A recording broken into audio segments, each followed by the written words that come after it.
عربی جو سب سے پیاری اچھی بڑی زبانوں میں جس کا ذکر ہے، اور قرآن کی بھی زبان ہے، اور جنت کی بھی زبان ہے، جنتی زبان، اسی لیے عربی زبان بہت زیادہ مالدار زبان ہے، بہت فصیح زبان ہے، بہت پیاری زبان ہے۔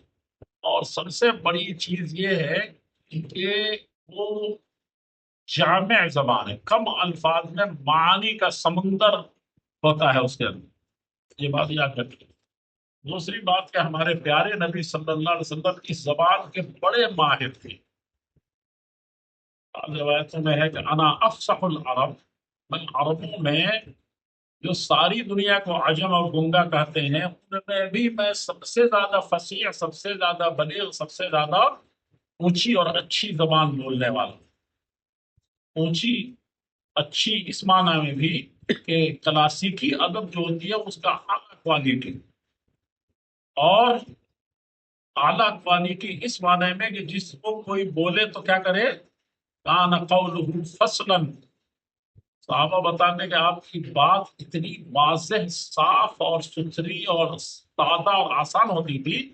کہ کیا ہوتا تھا، بالکل لگتا تھا کہ ایک ایک چیز الگ الگ کر کے سمجھا دیا۔ تو آپ کہتے تھے کہ میں انا افصح العرب بعید انی من قریش۔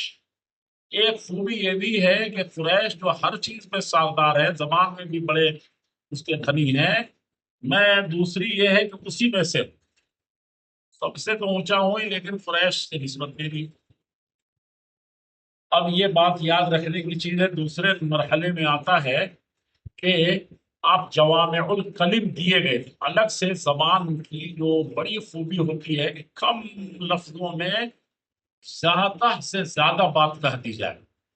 یعنی ایک لفظ بول دیا، اب اس کی تشریح، اس کے مطلب، اس کے فائدے لکھتے رہے، دفتر تیار ہو۔ یہ بھی اللہ کے نبی صلی اللہ علیہ وسلم کو تھی تو جوامع الکلم۔ چند چیزیں جو مجھے،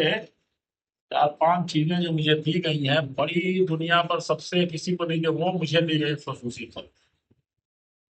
پر جوامع الکلم، یعنی بہت جامع، بہت سے معنی کو، بہت سے مطلب کو، بہت سے فائدے کو، بہت سے ضرورت کی چیزوں کو ایک دو لفظ میں بیان کر دینے کی مجھے ملکہ دیا۔ اب آئیے تیسرے مرحلے میں، اللہ کے نبی صلی اللہ علیہ وسلم کی باتوں میں جوامع الکلم تو بہت ہیں، لیکن ایک بات اور، اس میں سے جو دعائیں ہیں وہ بڑی جامع ہیں۔